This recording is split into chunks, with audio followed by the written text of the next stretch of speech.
there will be possible accumulation due to cold ground temperatures. If you have to drive, monitor weather conditions. Before traveling, drivers should avoid slippery road conditions. Elsewhere in the state, people are experiencing dangerously bitter cold temperatures. Many communities have opened warming stations for those who need safe refuge from cold temperatures. You can find information on resources in your community by visiting your local government or emergency management agency's website and social media accounts. This morning, in addition to Director Ray, I'm also joined by the Adjutant General of the North Carolina National Guard, Major General Todd Hunt, Secretary of Public Safety, Eddie Buffalo, Commander of the State Highway Patrol, Colonel Freddie Johnson, and DOT Chief Operating Officer Chris Peoples. At this point, I'll turn it over to Emergency Management Director Will Ray to provide some updates on the weather forecast. Thank you, Governor. Good afternoon, everyone. As we move into tonight, portions of central and eastern North Carolina may experience winter precipitation in the form of sleet and snow, and the entire state, as the governor said, will experience bitterly cold conditions.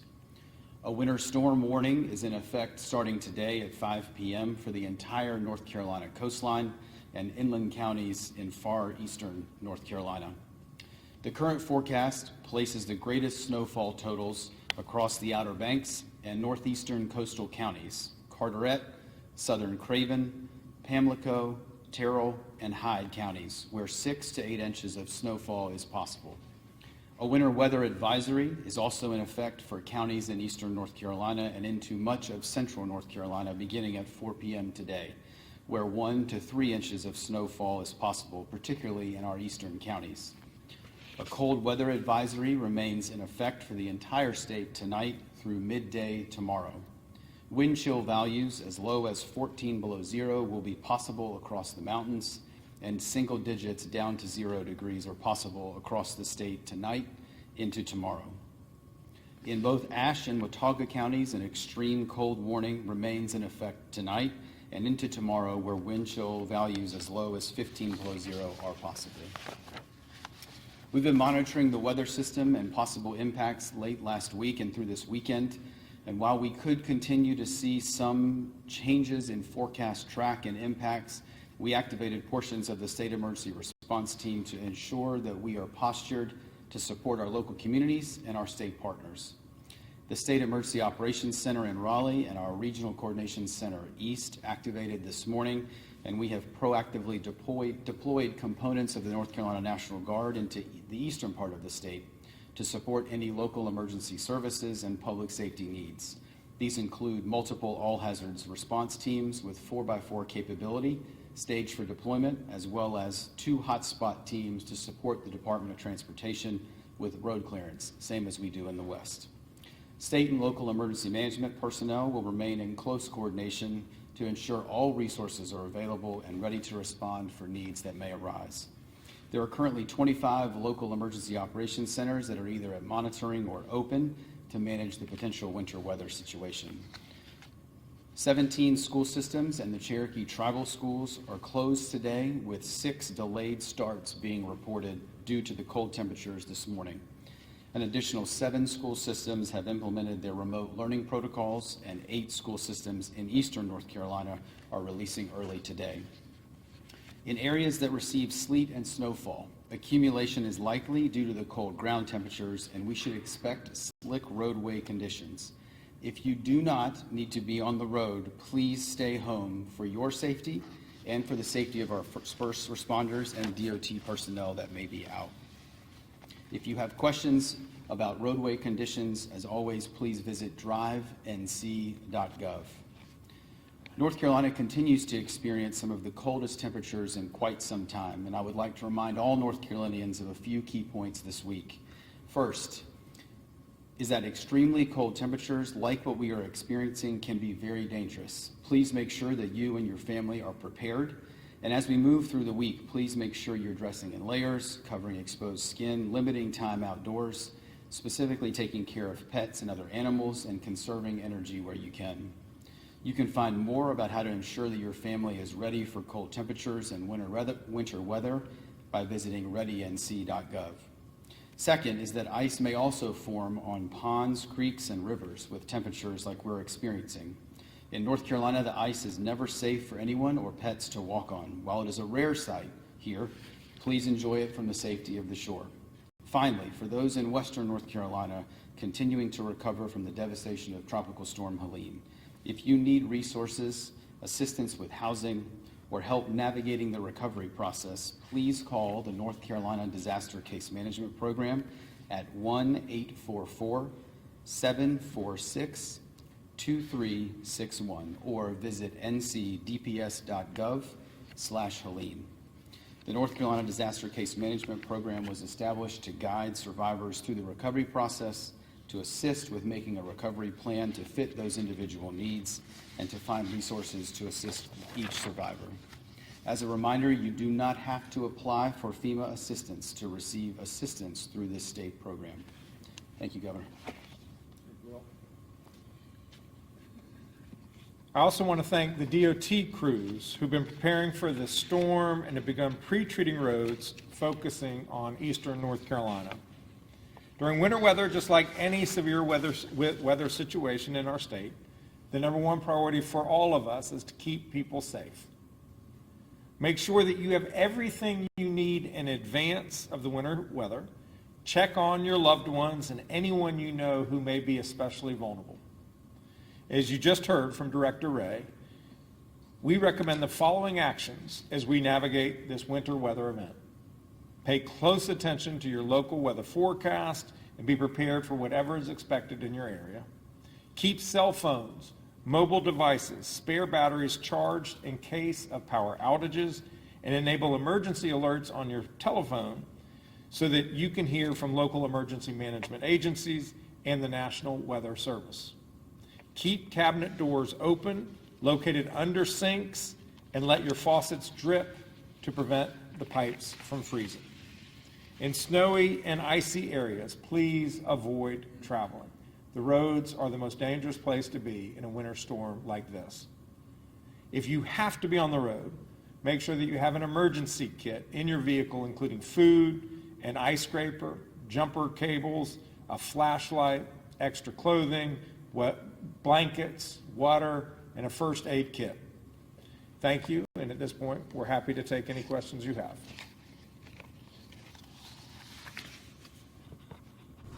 Governor, Dawn Hobart, WTVD.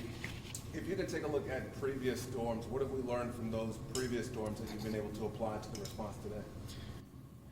These folks are always on their front toes. So they anticipated this storm last week and began their preparations.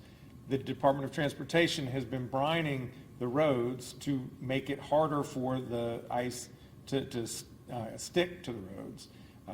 Highway Patrol has all of their folks out making sure that they're tagging cars and getting them towed so that we're not worrying about these stray cars on the side of the road and do they have a person in them or not.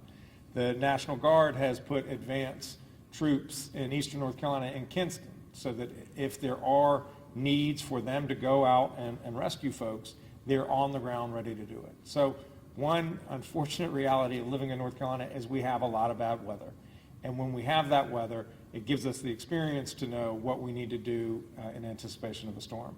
These things happened last week when we had the other winter weather event, and to my knowledge, no one died on the roads because of the storm. And can you speak to what's being forecast to the eastern part of the state? Normally it would be the other way around, where we expect folks on the west to get more snow. Now it's different this time around? Yeah, Director Ray can follow up, but the line is between Route 1 and 95, and as you get east of 95, we're anticipating more snow, and as you get west of Route 1, less snow. It is counterintuitive from what we traditionally have when it comes to winter weather. Terry, WWGP out of Sanford. This is not a question, but I just wanted to tell you how much I appreciate the National Guard, the state troopers, and all the fine work you've been doing. Because I'm driving up and down the road in a little small Honda CRV, and it's always nice to know that I'm getting home safe. These guys work hard. What would you, I know you talked a little bit about it, but what would be your main key points for viewers to know with this snow that's supposed to be coming for ice? Yeah. The main thing is we want folks to stay home. If you can stay home, stay home.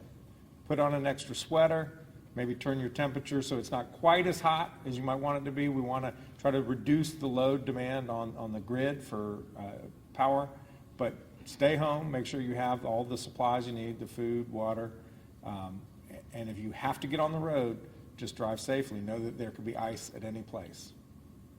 What would be your message to school districts? Some have already canceled school for tomorrow, others are already on like a 2-hour delay. What guidance would you have to other districts who have yet to make a decision will be impacted? Yeah, I don't have guidance. I'll see if Director Ray has.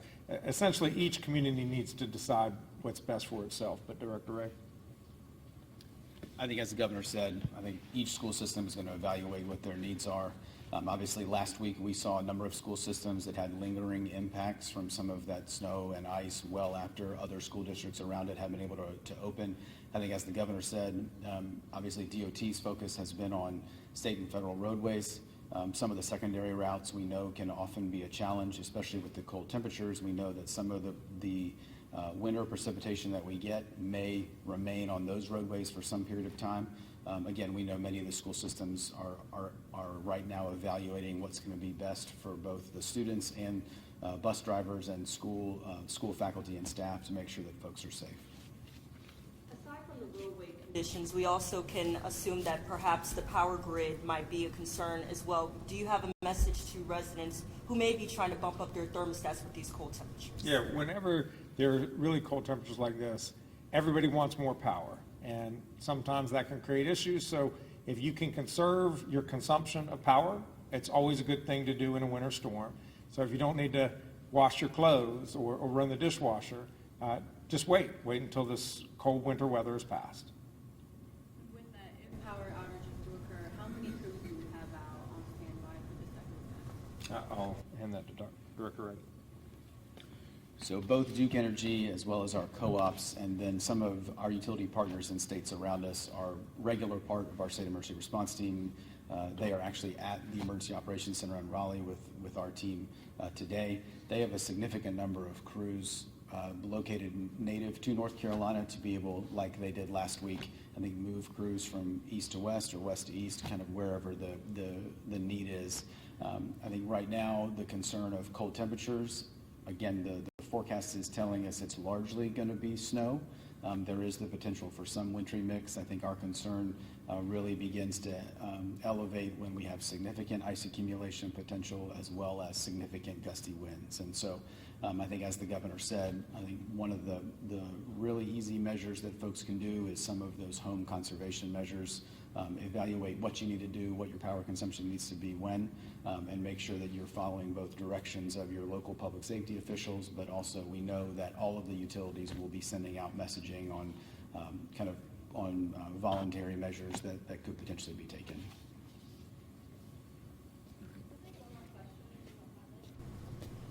Director Ray talked about just shedding light and not forgetting about our Western North Carolina victims still recovering from Helene. Governor, do you plan on meeting with President Trump in Western North Carolina on Friday? Yeah, we just learned that the president was coming to North Carolina. I think that's very good news for the people of Western North Carolina, that this issue is front of mind of the new administration. And I don't know what my schedule is on Friday, but hope to be able to see him. Thank you all very much.